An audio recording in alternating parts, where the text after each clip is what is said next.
Helen was sitting in an armchair and looking out the window. Her life was about to change soon. The fact was that her children Sandra and Timothy had problems with money, so they decided to sell her house. She couldn't say no to them. The woman got up and went to pack her things. Her daughter Sandra told her to take only the essentials. Helen understood that all the rest of her belongings would simply be thrown into the trash. She was supposed to move in with her son or daughter, but they still had not decided where exactly. A week later, the children came to pick her, took her things, and dropped her to Sandra's house.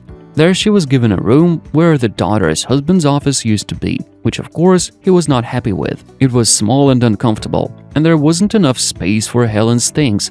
After a while, Sandra's husband began to get tired of the constant presence of the elderly woman in their house. He and Sandra were often annoyed and started speaking rudely. Soon Sandra called Timothy and said that now it was his turn. So a few days later, Helen moved in with her son. But there it was very uncomfortable for her too. The son's wife turned out to be a very bossy woman. She did not allow the old lady to cook, watch TV in the living room, and never invited her to a family dinner. Helen had to spend all the time in her room.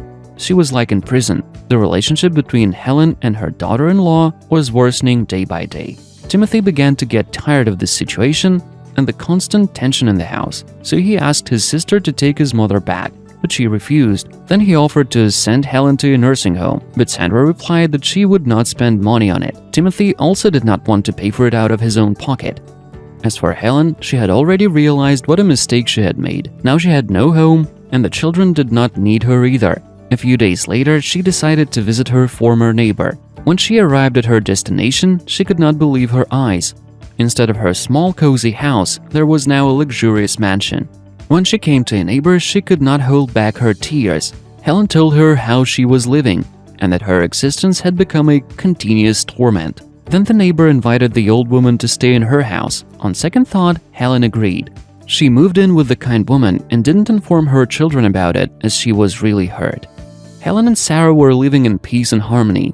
They were growing vegetables and looking after Sarah's grandchildren together. Helen did not talk to her children, and they also were not at all interested in the fate of their mother, and probably believed that she was no longer alive. Sarah thought it was wrong, so she called Sandra herself and told her that her mother was alive. The girl was very angry when she learned this information. Then Sarah called her a monster and hung up. She didn't tell Helen about the call. She didn't want the old lady to get upset.